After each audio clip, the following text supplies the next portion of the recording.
verso 43. Hoje de manhã eu quero falar e peço perdão pelas emoções acirradas. A prisão de Jesus no Getsemane. Pastor Felipe virá à noite falando sobre um texto muito importante, mas eu quero falar sobre as pessoas que participaram da prisão de Jesus, que foram testemunhas oculares da prisão. Vamos ler, verso 43. E logo falava ele ainda, quando chegou Judas, um dos 12, e com ele, vinda da parte dos principais, sacerdotes, escribas e anciãos, uma turba com espadas e porretes. Ora, o traidor tinha lhes dado esta senha: aquele a quem eu beijar é esse. Prendei-o e levai-o com segurança. E logo que chegou, aproximando, disse-lhe: Mestre, e o beijou. Então lhe deitaram as mãos e o prenderam. Nisto, um dos circunstantes, sacando da espada, feriu o servo do sumo sacerdote e cortou-lhe a orelha. Disse-lhe Jesus: Saístes com espadas e porretes para prender-me, como a um salteador? Todos os dias eu estava convosco no templo, ensinando, e não me prendestes. Contudo, é para que se cumpram as Escrituras. Então, deixando, todos fugiram. Seguia um jovem coberto unicamente com um lençol, e lançaram-lhe a mão. Mas ele, largando o lençol, fugiu desnudo. E levaram Jesus ao sumo sacerdote, e reuniram-se todos os principais sacerdotes, os anciãos e os escribas. Pedro seguia-o de longe, até o interior do pátio do sumo sacerdote. Estava sentado entre os serventuários, aquentando-se ao fogo. Pai querido, nós lemos a Tua Santa Palavra, que nesta manhã o Senhor fale conosco, ministre as nossas vidas, fique o nosso coração e traduza estas palavras às nossas vidas de forma prática, para que aprendamos a ser leais, fiéis ao Senhor em todas as circunstâncias da nossa vida. Em nome do Teu Filho Jesus oramos. Amém. Você pode sentar. Várias pessoas fizeram parte dessa cena trágica de Jesus no Getsemane. A minha mensagem hoje é olhar a prisão de Jesus, quem estava ali presenciando. O primeiro recorte é o próprio Jesus. Ele fora preso. Mas ele não fora preso e tomado de surpresa. Ele sabia que a hora havia chegado. O Salmo 22, o capítulo 53 de Isaías, são capítulos fascinantes. Isaías profetizou 700 anos antes da sua prisão e da sua morte. O salmista Davi escreveu o Salmo 22 começando assim: Deus meu, por que me desamparaste? Toda a descrição do capítulo 22 é uma profecia de Davi, tomado pelo Espírito Santo, para falar da morte, da paixão de Cristo, da prisão, da traição de Judas e da ressurreição. Portanto, a primeira testemunha é ele mesmo. As coisas que estavam acontecendo para que se cumprissem as Escrituras. Ele mesmo falou no verso 49. Vamos ler o verso 49. Todos os dias eu estava convosco no templo ensinando e não me prendestes. Contudo, é para que se cumpram as Escrituras. Percebam que ele usou Escrituras no plural. Ele está se referindo ao livro de Salmos, ele está se referindo a Isaías 53.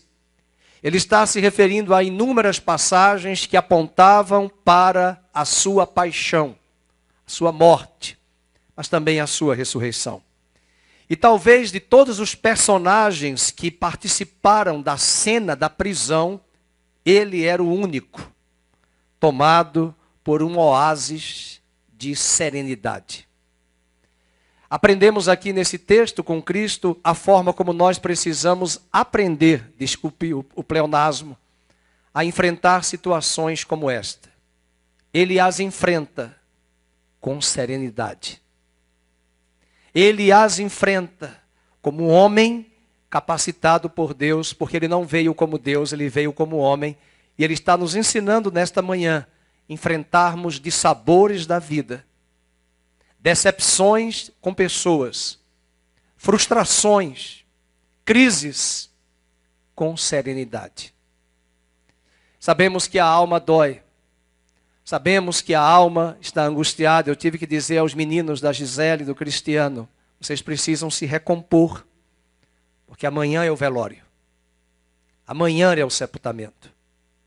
A Ágata que encarnou, trouxe sobre ela a alegria plena que sempre estava no Cristiano. Falei ontem para eles mais uma vez que os 3 filhos têm caracteres do pai. A Ágata é a alegria pura do Cristiano. O Cristian, a meiguice, o amor, a doçura. O Cristiano era muito doce, apesar de ser um homem forte, né? Quando ele me abraçava, eu sentia o abraço de Deus na vida dele. Mas ao mesmo tempo, a serenidade do Rafael, que é muito contemplativo. E eu dizia para ele, quantas vezes desse púlpito, olhando ali atrás da pastora Vânia, eu olhava para o Cristiano, e eu não posso nem olhar muito para ele, porque ele está muito sereno. Muito, mas é porque ele tinha essa marca peculiar, de quando eram as coisas de Deus, a serenidade, a reflexão. Não olhava a alegria naquela hora, mas eu via a serenidade. Isso é muito típico do Rafael. E Deus deixou essas 3 joias a partir de um diamante que era o seu pai, de presentes para nós, para podermos ver as virtudes de Cristo na vida desta família.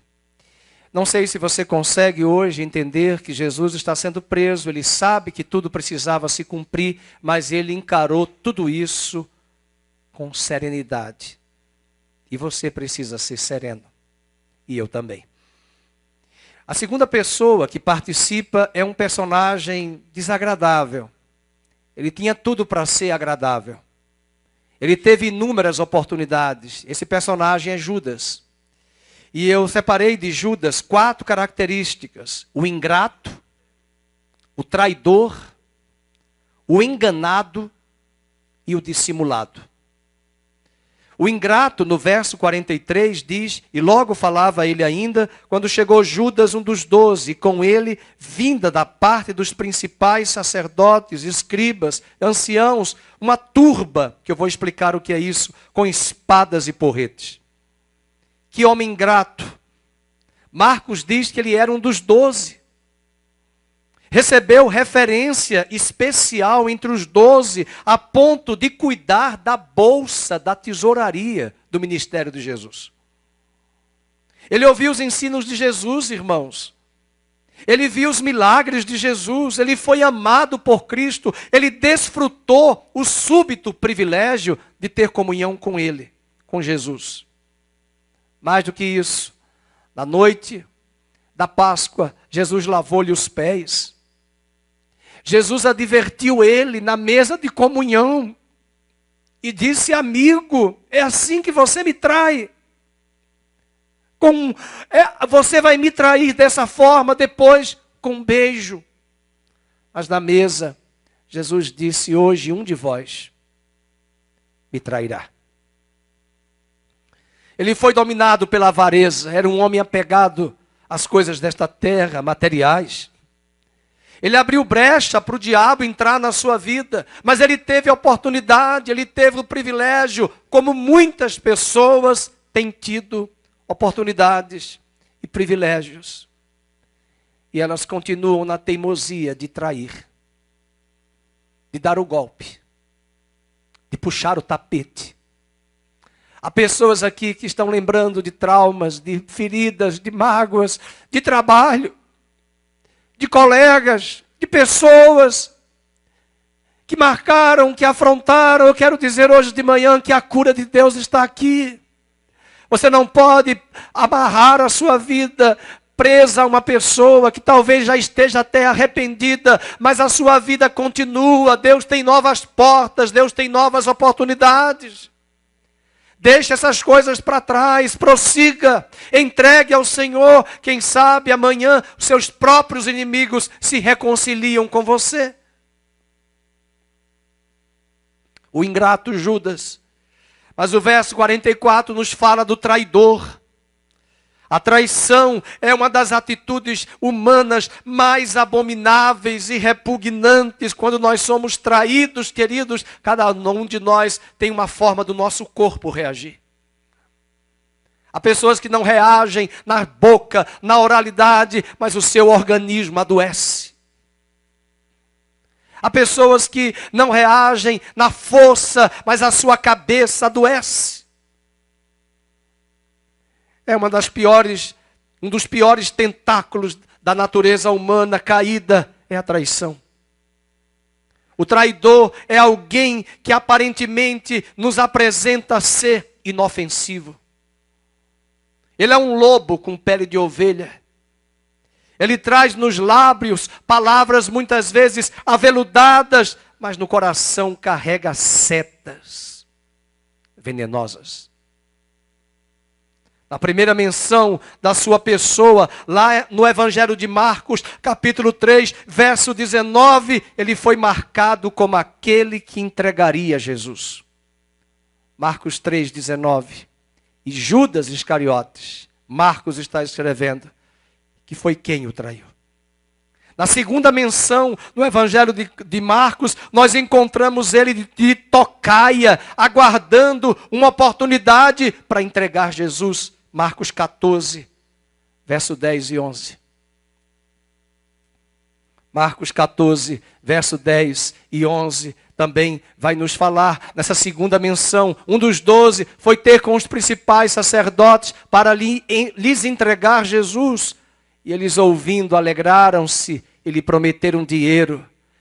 E Marcos diz, nesse meio tempo, o traidor buscava uma boa ocasião para o entregar. O momento da sua vida, na terceira menção, ele tem a sua chance. E ali fica evidente o que havia dentro dele. Porque depois ele sai dessa cena.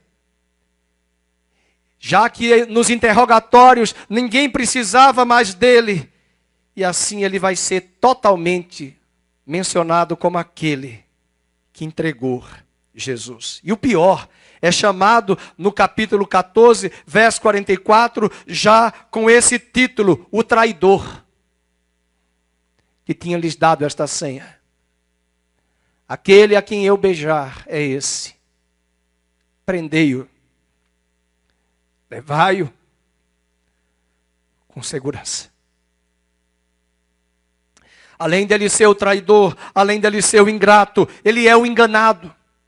Ele pensa que está agindo na maior, que ele vai lucrar, que ele vai ter êxito, mas ele não se dá conta que ele é o próprio enganado. E há muitas pessoas que estão achando, aquelas pessoas que te machucaram, que te feriram, que te decepcionaram, que estão se saindo e se sobressaindo muito bem, mas pelo pior, elas estão sendo enganadas. O verso de número 44, a parte B, diz assim, no finalzinho, aquele a quem eu beijar é esse, prendei-o e levai-o com segurança. Ele está achando que está tudo resolvido. O Pix já chegou na conta dele, já foi pago. As 30 moedas de prata do valor do pagamento. Judas pensou que Jesus reagiria à prisão. Ou pensou que seus discípulos lutariam por ele. Ele não havia compreendido ainda que Jesus veio ao mundo para essa hora. Ele nada compreendia do plano eterno de Jesus. E tem pessoas que frequentam igrejas, andam nas igrejas há décadas, há anos, e não compreenderam ainda o plano de Deus, o plano da salvação. E até mesmo não aprenderam com Cristo a compaixão.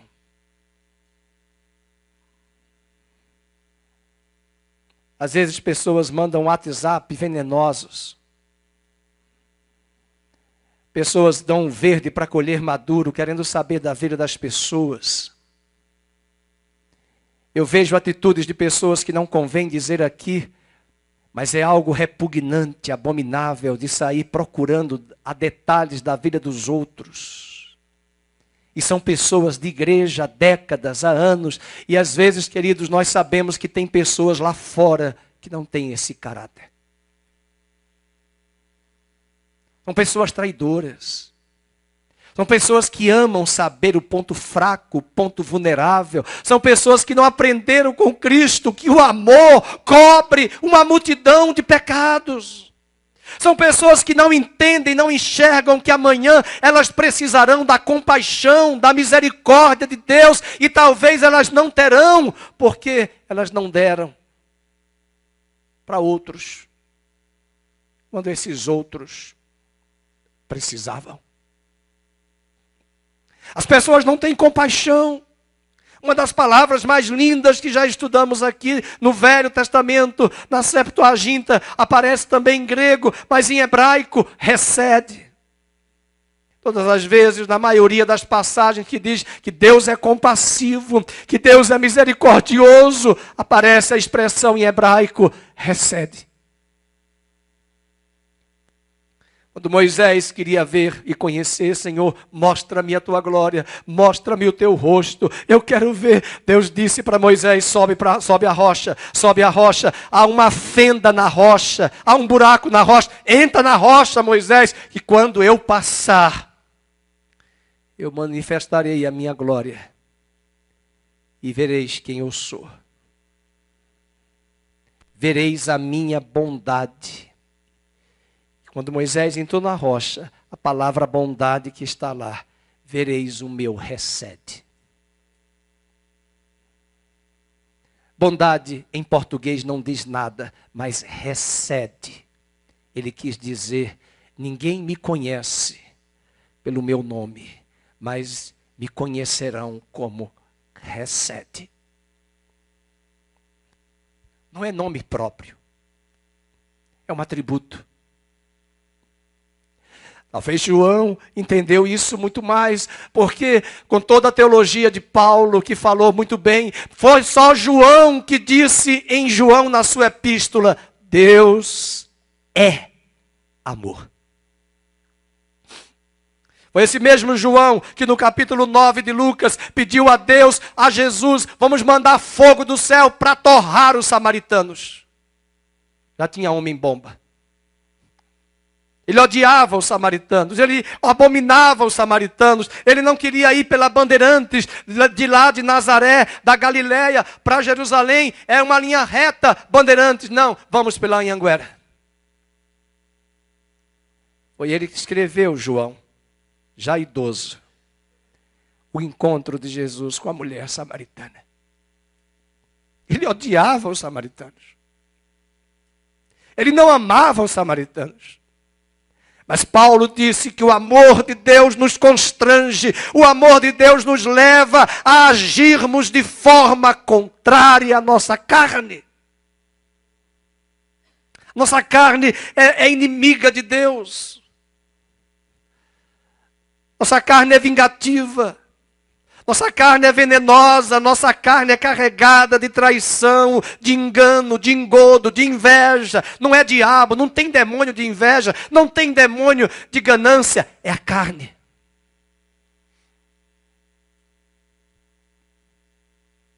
Jesus está nos ensinando que pessoas como Judas presenciam. Eu peço perdão pelas emoções, pelo choro, mas eu não consigo olhar para esses textos. É nessa mesma cena que Pedro também negou a Cristo. É nessa mesma cena que depois, juntando os 4 evangelhos, quando o galo cantou, Pedro olhou para Jesus, que já estava preso, e a Bíblia diz que Pedro chorou amargamente. Ele se arrependeu.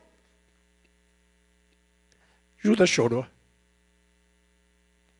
De remorso. E tão covarde que era, buscou o suicídio. Às vezes chorar não quer dizer nada.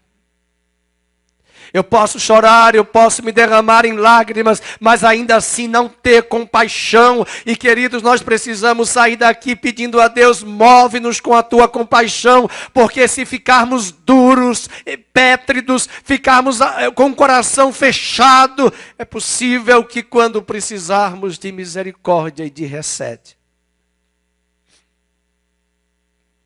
não tenhamos. É mais fácil julgar as pessoas.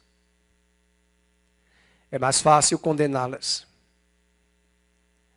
É mais fácil arguí-las e fazer julgamentos.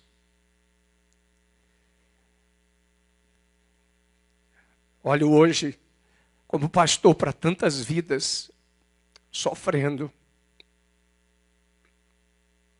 Tantas vidas estão chegando à igreja, tantos jovens enfrentando lutas. Eu não consigo dar conta. Muitas vezes somos nós, eu e você, que no final do culto vamos assistir a essas pessoas. E o que mais me entristece é ver pessoas que já estão de cabelos brancos, anos mais duras. Como dizia uma secretária doméstica da minha tia, um cabo de vassoura. Inerte. E nós precisamos olhar para um ambiente como esse e pensar quem é que está enfrentando momentos. Eu tive um aluno que se suicidou quando ele soube que o seu filho não era dele. Sua esposa o havia enganado. Era um rapaz muito sereno, fechado, e eu olhava para ele, eu não tinha dado mais aula para ele há muitos anos. Agora, no último semestre, eu encontrei e olhei para ele na hora da prova e eu disse, ele não está bem, mas não é hora de conversar. Eu não posso me dirigir a ele, eu estou aplicando prova. Eu não tinha mais o telefone dele. Um rapaz simpático, apesar de muito calado. Por que eu não tomei a iniciativa de pedir o telefone dele? Naquela mesma semana, ele dá um tiro na sua garganta. Ele tomou ciência de que seus 2 filhos não eram dele. Por muito tempo, sua esposa o enganou. Não vou entrar em detalhes, mas quando eu estava de férias e liguei para a secretária e disse, mas como foi essa morte? Quem foi que morreu? Quando ela me disse, fiz as contas. 2 dias depois daquela prova, ele tomou o suicídio.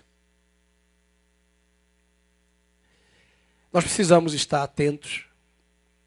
Nós precisamos estar sensíveis. Nós precisamos parar de ficar focando o nosso mundinho, o nosso ego, o nosso eu. Nós precisamos estar atentos ao clamor deste mundo. Há um livro de um grande evangelista, Oswald Smith, O Clamor do Mundo. As pessoas estão gritando, estão clamando.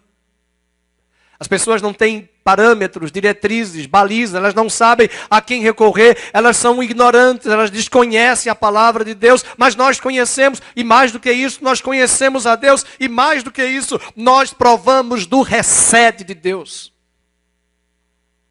Como não vamos ser compassivos?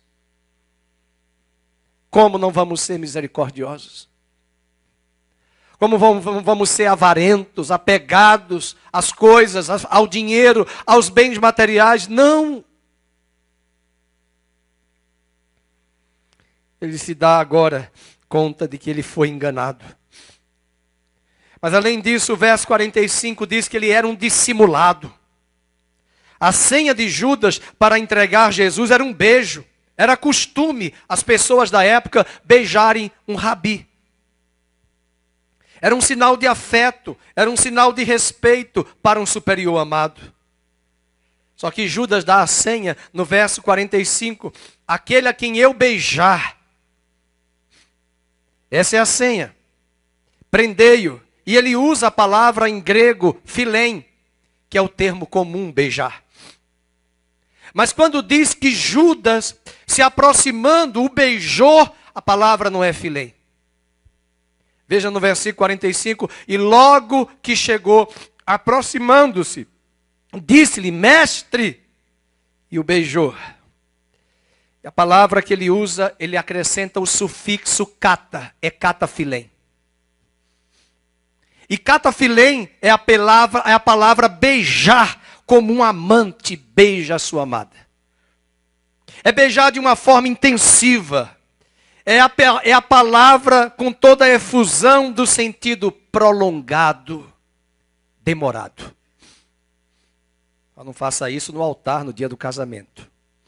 Uma vez eu fiz um casamento, a pessoa quis beijar, eu falei, escuta, aqui não é intimidade, é só um selo.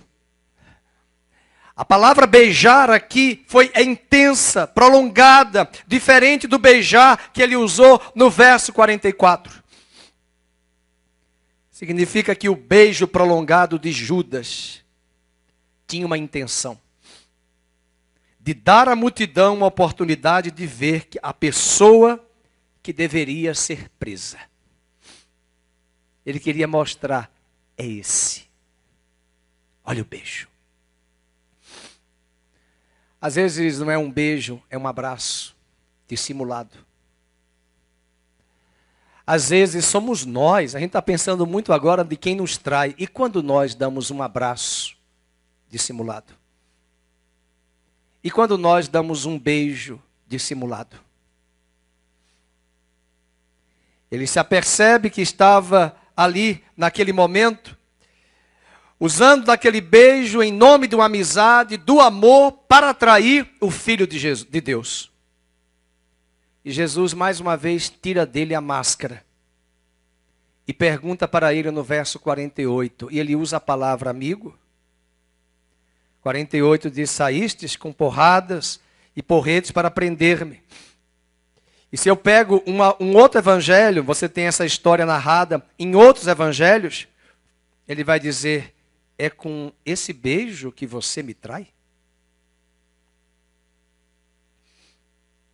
Queridos, eu não sei, mas para tomar e viver uma cena dessa, você tem que ter muita serenidade. Se for de Lampião e Maria Bonita, a coisa não vai prestar. Mas se você for de um caráter sereno, de um caráter de compaixão, você vai saber lidar com cobras, mas também vai saber lidar com anjos, de forma serena. Além disso, essa frase deve ter ressoado aos ouvidos de Judas como uma marcha fúnebre durante todo o seu período breve de estéril remorso, que precedeu a sua morte vergonhosa. A Bíblia diz que ele foi buscar o suicídio. E talvez na sua mente, no seu ouvido, a frase ecoou várias vezes. É com esse beijo que você me trai. É com esse beijo que você me trai. É com esse beijo que você me trai. Se eu pego todos os evangelhos, Jesus já tinha dito, numa outra ocasião na Santa Ceia, vai e faça tudo o que o diabo colocou no teu coração. Significa também dizer que ninguém vai ter o diabo incorporado sobre si da noite para o dia. É processual. Um abismo chama outro abismo. É um desejo, é uma paixão, é uma cobiça, é uma inveja, uma ganância. São todos esses tentáculos que eu vou dando espaço, eu vou dando brecha, e de repente a casa de Satanás está instalada dentro do meu coração. Pessoas vingativas, pessoas amargas, pessoas que não têm a mínima compaixão. E talvez quando ele precisou, o Espírito de Deus não pôde falar mais com ele, porque ele já havia separado. João escreveu em uma das cartas, uma das palavras mais fortes que eu acho. Há pecado que é para a morte, e por esse eu digo que não se ore. Significa dizer que Deus pode sim dizer para um de nós, em determinada situação de uma pessoa que nós podemos estar orando, clamando, e Deus pode dizer, não ore mais, porque eu não quero mais saber. Deixa eu dizer uma coisa, não se atreva a dizer sempre isso. Porque Deus tem muita paciência. E quando Ele chega a dizer isso, é porque Ele já esperou pelo menos 400 anos, que foi o que aconteceu nos dias em que Josué entrou na terra. Fazia 400 anos, Ele estava esperando que os cananeus se arrependessem. Eu nem vivo 100 anos, quanto mais 400. E nós somos tão rápidos para expressar, queremos a ira, Senhor, traz a tua ira. Porque a ira de Deus demora a transbordar. Um outro grupo de pessoas que testemunhou a prisão foi a turba. O que era a turba? Era um grupo de soldados. Essa turba foi capitaneada por Judas. Veja o verso 43, versículo de número 43. E logo falava ele ainda, quando chegou Judas, um dos 12, com ele vindo da parte dos principais sacerdotes, escribas e anciãos, uma turba com espadas e porretes. E essa turba era composta de sacerdotes principais, escribas, anciãos, irmãos, eram pessoas da religião judaica. Irmãos, eram pessoas da estrutura religiosa. Irmãos, eram pessoas que conheciam e falavam da palavra de Deus. Além disso, dos guardas do templo. O Sinédrio, que era a autoridade máxima do judaísmo, tinha à sua disposição um grupo de soldados para manter a ordem do templo. O Sinédrio, lá em João 18:3, menciona que uma escolta consistia de 600 homens. 1/10 de uma legião. O Sinédrio entende que um destacamento de soldados ali seria prudente e necessário. E o pior, esse grupo de soldados vai armado com lanternas, espadas, porretes para prender a Jesus. E com serenidade, Jesus encara os seus inimigos. Sofre sozinho nas mãos do inimigo. E vai dar a sua vida para que aqueles que o aceitem como Senhor e Salvador nunca estejam sozinhos. Que tristeza matar alguém por asfixia. Eu não sei qual é o pior tipo de morte, nem me pergunte. Afogado, executado a tiros, queimado. De uma coisa eu sei.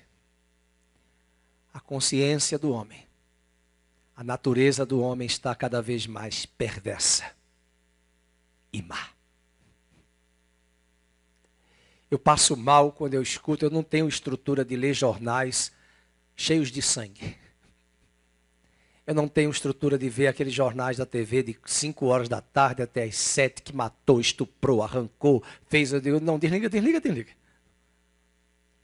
E quando eu estudava anatomia, que via os cadáveres com 30 facadas, eu pensei, meu Deus, como é que a pessoa matou com 30 facadas? Como? Fico colocando a mão. Tem filmes que eu assisto, se alguém estiver perto de mim, o que está acontecendo? Porque eu fico... Ainda bem que está tudo escuro. Porque eu não consigo me ver. Eu fico olhando, talvez anatomicamente, eu penso lá do que eu estudei, atingiu aqui o fígado, o baço, o pâncreas, tal, aqui, ai, ui.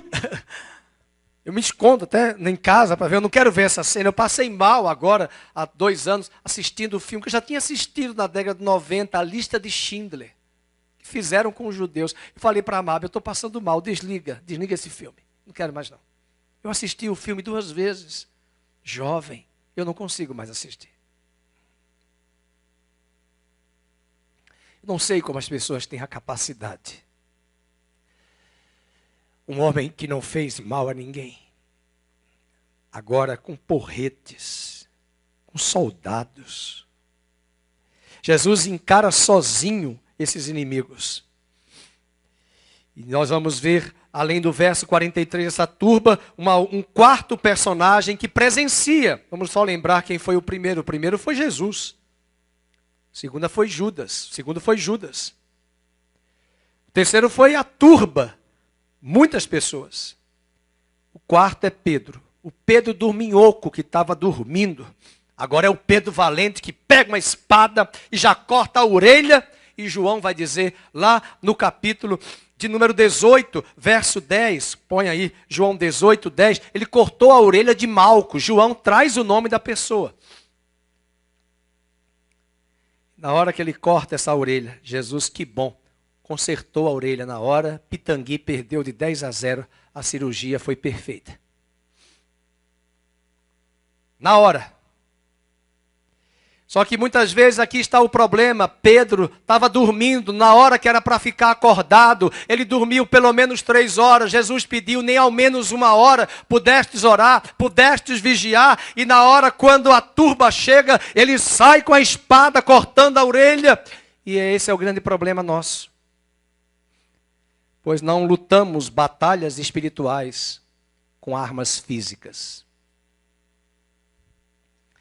Tem muita gente na igreja que fica cheio da ira e quer resolver, e já quer tocar fogo, já quer quebrar, já quer resolver. Se converter, irmão. Vá para a cruz. A igreja é dele. Por que você já quer resolver as coisas? Só teve uma vez em 33 anos de Jesus de vida aqui nesta terra que ele virou a mesa dos cambistas. Uma vez. Tem irmãos que quer virar todo dia 10 mesas. É porque essa pessoa não aprendeu que durante batalhas espirituais não se usa arma física, não se usa arma terrena. Segundo aos Coríntios capítulo 10 diz que as armas da nossa milícia, da nossa batalha, não são carnais, mas são armas espirituais. Você não vai vencer essa batalha no seu casamento, na sua empresa, nos seus negócios, na sua vida pessoal, na sua força. Você vai vencer com as armas espirituais que o Senhor vai te dar. Ele usou a arma errada, no tempo errado, para o propósito errado, com a motivação errada. Um outro grupo de pessoas que presenciou a prisão foram os discípulos, os demais. Capítulo 14, verso 50. Cadê o pessoal? Pernas para onde? Fugiram. Veja o versículo 50, eu acho interessante esse versículo. Então, deixando, leiam, meu Deus, todos fugiram. A falta de oração e da vigilância e discernimento dos discípulos transformou-se agora em medo e covardia. Eles haviam prometido a Jesus fidelidade, lealdade, honestidade, irrestrita. Horas antes, lá no verso 31, diz que ele insistia mais veementemente, ainda que me seja necessário morrer contigo, de modo nenhum te negarei. E leia o restante no 31, e assim disseram todos. 1 hora depois, todos fugiram. Olha como o homem é falho. Esses discípulos agora fogem assombrados na penumbra daquela noite fatídica. A promessa deles foi quebrada e eles abandonaram Jesus no coração e se distanciaram dele geograficamente. Uma das cenas mais lindas que eu acho. Ainda católico, na missa aprendi essa frase quando Jesus estava na cruz e olhou para Maria. E João, que possivelmente tinha 18 para 20 anos, ele disse: filho, eis aí a tua mãe. Mulher, eis aí o teu filho. Foi o único que ficou. Foi o único, e foi a ele que Jesus disse: toma conta da minha mãe. Maria morreu em Éfeso, onde hoje é a Turquia. João a sepultou. João foi o único apóstolo que morreu de morte natural. Todos os demais morreram de morte de martírio.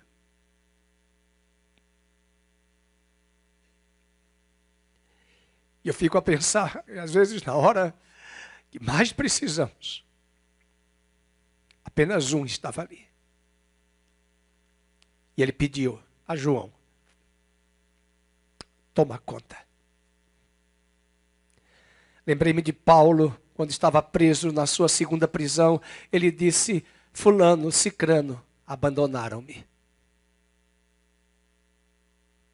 E ele fica muito triste falando das pessoas que o abandonaram. Essas lições nós precisamos aprender, para que não venhamos cometer esses erros. E lembrar de que Jesus enfrentou essa mesma cena, que nós podemos enfrentar e enfrentaremos com serenidade. Mas eu quero finalizar com um outro personagem que presenciou. E eu quero me deter mais tempo para finalizar com 5 considerações desse jovem que não sabemos quem é. O nome não é citado. Um jovem que tomou um lençol achando que era o pijama e a roupa. E saiu correndo com o lençol, e quando chegou lá na frente, no meio da multidão, se misturou com o lençol. Ele estava com o lençol, era de noite, ele achava que era roupa. Puxaram o lençol dele, ele ficou nu. Alguns estudiosos dizem que é Marcos, o evangelista, que está escrevendo. Possivelmente não. Como o texto não diz, fiquemos só na conjectura. Mas apenas não diz o nome dele, foi um jovem. E esse jovem aparece no verso 51 e o verso 52 e diz assim: seguia um jovem coberto unicamente com lençol e lançaram-lhe a mão, mas ele, largando o lençol, fugiu desnudo. Perdoem-me a conjectura que eu vou fazer agora. Eu vou ler para vocês. A cidade de Jerusalém estava vivendo a noite mais dramática da sua história. Seu Messias seria morto. Judas liderava a turba de sacerdotes e soldados que vão prender a Jesus. Ouvia-se pelas ruas de Jerusalém o tropel dos cascos dos cavalos. E muitas pessoas, movidas pela curiosidade, abriram as suas janelas. Outras, assustadas, olharam de dentro das suas casas, como diz o Nordeste, espiaram. E cá entre nós, e fofocaram. Contudo, um jovem não se conteve. Do jeito que estava, enrolado um lençol, pulou da sua cama e infiltrou-se no meio da turba para ver aquele dramático. Vocês já viram isso quando acontece uma tragédia na rodovia? Os carros andam bem devagar, a pessoa quer ver. Como?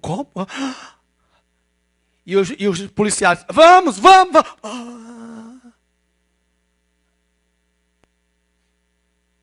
Havia desgraça, para ver sangue. Uma vez uma pessoa falou assim: eu gosto de ver sangue. Eu digo: você é vampiro? Para ver sangue? Para ver a tragédia, para ver o que aconteceu? E esse jovem se infiltra no meio da turba que estava enrolada ali no lençol, pulou da sua cama para ver aquele espetáculo da prisão de Jesus. Ele não se apercebeu que o lençol não é roupa. Ele não se deu conta que estava indevidamente vestido e que poderia ser desmascarado, denunciado e exposto a um vexame. Esse jovem, meus queridos, é mais do que uma estatística na multidão. Ele é um símbolo. Ele representa os seguidores ocasionais, os discípulos de plantão. Ele decidiu seguir a Jesus sem medir as consequências. E o pior, nem se apercebeu que estava enrolado num lençol, sem roupas próprias. Deu uma amnésia moral naquele jovem. E o que marcou a vida dele foi a curiosidade, a pressa e a improvisação. E tudo isso são ingredientes que foram as misturas que fizeram daquele moço um discípulo sem compromisso. Ele estava no meio da turba, ele entrou naquela procissão, como muita gente tem entrado nas igrejas ao longo desses anos. Se batizam, frequentam igrejas, assumem ministérios, mas não tem recede. não tem lealdade, não tem fidelidade, não tem aliança com Deus, não tem amor, não tem companheirismo, não tem compaixão. É mais um que entra na estatística da multidão, que a igreja evangélica está crescendo, e daí? E quantas traições? E quantas decepções? E quantas perdas? E eu trago 5 lições práticas, talvez não vai dar tempo de você copiar, porque são um pouco extensas, mas eu posso mandar para aqueles que me pedirem. A primeira lição é que aqueles que se cobrem com um lençol são um símbolo dos seguidores de Jesus, mas sem compromisso. Faltava para aquele jovem o compromisso, era um discípulo de improviso. E a gente vê muita gente hoje. Está onde? Estou em todas as igrejas, pastor. Eu penso nos meus botões íntimos. Não está em lugar nenhum. Não tem raízes. Não conhece ninguém. Gosta de estar na multidão. Essa igreja é linda. É um show. Uma multidão. Tem até arrepio. Porque quando a fumaça de gelo começa a sair, arrepio. Parece fantástico. Na década de 80. Entretanto, não tem raízes. Não tem relacionamento. Está ali escondido na multidão. Já ouvi até de uma ovelha, eu preciso ir para um lugar que ninguém me veja. Eu digo, Salmo 139, se correr para baixo, Deus te encontra. Se for para cima, Ele também te encontra. Se for para o abismo, Ele também te encontra. Mas se esconder de Deus? Ele seguia Jesus movido por curiosidade. Mas ele não tinha aliança com Jesus. A segunda lição são aqueles que se cobrem com um lençol, são um símbolo daqueles que vivem a superficialidade da vida cristã. O lençol era a única peça que aquele jovem possuía. Era, portanto, um arranjo. Era, portanto, uma proteção superficial. Não havia mais nada além daquilo que era aparente para proteger as suas vergonhas íntimas. Nem cueca samba canção tinha.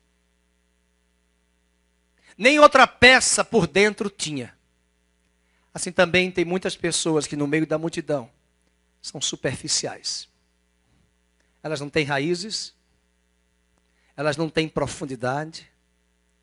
E quando as coisas estranhas acontecem como esta, eu não estou entendendo o que está acontecendo. Mas Jesus sabia o que estava acontecendo. Ele sabia que ia ser preso. Quem está preparado, quem está vigilante, quem está em comunhão com Deus, em comunhão com os santos, pode enfrentar as adversidades e saber, Deus já havia me dito isso.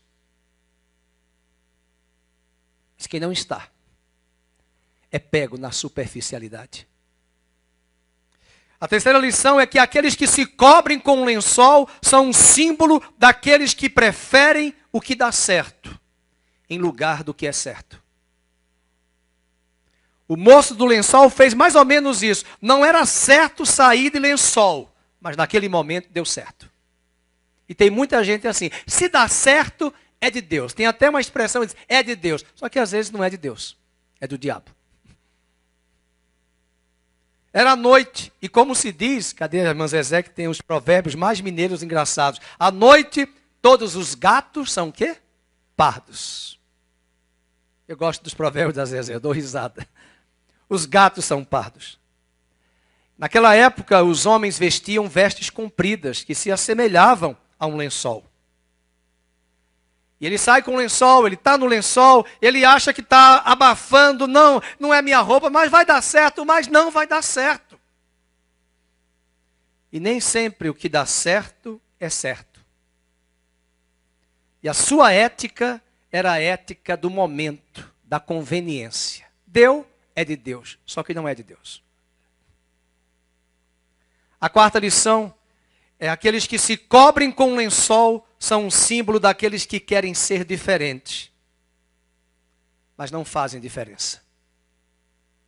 Aquele jovem foi identificado como um seguidor de Jesus. Dá uma olhadinha no verso número 51. Seguia um jovem coberto unicamente. Seguia-o. Olha o pronome oblíquo, ó.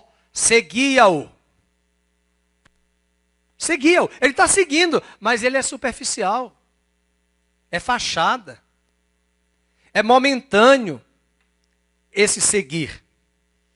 E diz o texto ainda que ele seguiu, coberto unicamente com lençol, e lançaram-lhe a mão. E depois, quando foi pego, ele fugiu.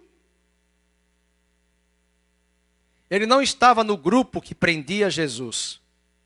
Então pensaram, ele é seguidor de Jesus. Na verdade, ele não era um discípulo. E desculpe a metáfora, ele era uma carona da fé. E por fim, aqueles que se cobrem com lençol são um símbolo daqueles que estão desprovidos de poder quando precisam se defender. Porque arrancou o lençol, ele ficou indefeso. E o jovem precisou se defender quando foi atacado. Ele precisou usar as mãos. Mas eram as suas mãos que faziam prender o lençol. Aderir ao seu corpo. E quando ele liberou as mãos e o lençol caiu, ficou vulnerável, desprotegido e exposto. Ninguém, meus amados, pode vestir-se com um lençol sem ser exposto à vergonha na hora da batalha. É por isso que cada vez mais eu entendo que Paulo disse, oremos para que naquele dia não sejamos achados despidos, mas vestidos. Não de nós mesmos, mas da justiça de Deus. Essa história me comove. Esse jovem com lençol foi mais uma testemunha. Judas, Pedro, os demais discípulos, a turba e o próprio Jesus. De todos eles, Jesus manifestou uma serenidade e, ao mesmo tempo, ao longo de sua vida, uma compaixão. A lição que aprendemos, além desses 5 pontos que eu acabei de falar, nós devemos sair daqui hoje com mais compaixão. Devemos sair daqui com a diligência de sermos mais vigilantes, de estarmos atentos ao que está acontecendo, de sabermos que aonde nós estamos, no nosso local de trabalho, o seu trabalho é vocação de Deus. Você não está ali só para ganhar dinheiro e pagar suas contas. Você está ali para ser sal da terra, luz do mundo, e estar atento ao que está acontecendo, para que você seja alguém sem superficialidade, mas com raízes, com discernimento, com a compaixão de Deus, porque se eu e você não usarmos dessa compaixão, pode ser que quando nós precisarmos, não tenhamos a mesma compaixão. Que você fique em pé agora, eu queria orar por você. Não vou chamar ninguém aqui à frente, porque eu não quero apelar pelas emoções, como diz um cantor, são tantas emoções. Mas não é a emoção. Se você quiser sair do seu lugar e vir aqui à frente, pedir a Deus, Deus, a começar de mim, traz compaixão. Eu estou muito arisco, muito seco, muito ríspido, muito briguento, muito radical, muito revoltado. Eu estou falando no pronome neutro porque eu não preciso repetir o feminino e o que os outros querem que eu diga que eu não vou dizer. É neutro. E se é neutro é para todos os gêneros, masculino e feminino. Mas se você quiser receber essa oração, para que amanhã, quando você precisar de compaixão, você tenha essa compaixão. Pode sair do seu lugar. Vamos cantar esta canção. Eu quero ser um vaso novo. Quebra a minha vida e faze-a de novo. Não quero demorar, vou pedir o ministério para subir, para cantar, enquanto ele pega a nota.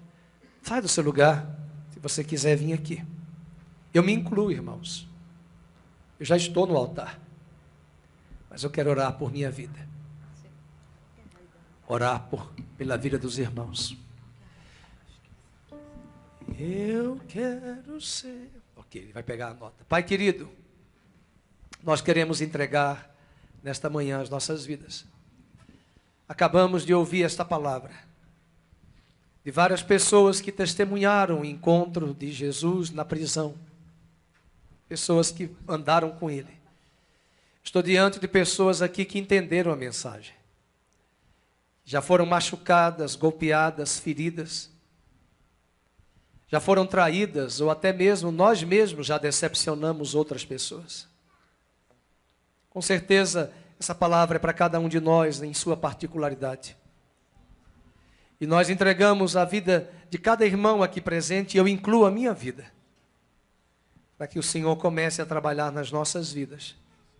Essa necessidade que temos de entendermos os tempos e as épocas difíceis e sermos dotados da tua compaixão, do teu recede. Nesta manhã nós oramos para que o Senhor fortaleça aqueles que estão abatidos, cansados, que enfrentaram essa batalha e tentaram usar armas físicas, materiais, humanas, que não deram certo. Nós entregamos a Ti as nossas vidas. Nós entregamos a Ti o nosso coração e desistimos de batalhar na nossa força. Nós estamos aqui diante do Senhor Jesus Cristo. E é dele que emana toda graça. E não há sombra nenhuma de variação. Que o Senhor fortaleça essas irmãs, esses irmãos, fortaleça os pastores, fortaleça a igreja quando enfrentarmos situações semelhantes. Que o Senhor conceda a Gisele, as crianças, serenidade nessa hora. Que o Senhor conceda a cada família que nos ouve, a cada pessoa que nos ouve, a serenidade. Porque já aprendemos em Hebreus que a vingança não é nossa, a vingança é do Senhor. Que as traições, as decepções, as perdas, os olhares de inveja, de ganância, de arrogância, vingativos, nós entregamos tudo isso nas tuas mãos. E pedimos que o Senhor renove nesta manhã as nossas forças. Não somente dos que estão aqui presentes, mas dos que estão em casa nos assistindo. E que o amor de Deus, a graça bendita de Cristo e a doce consolação do Espírito Santo permaneçam sobre todos aqui presentes e aí em casa, permaneça sobre o Dario, agora onde ele estiver. Que ele seja curado, sarado e que o Senhor o levante. Restaure também a vida de tantos irmãos que estão enfermos. Oramos agradecidos no nome de Jesus. Amém.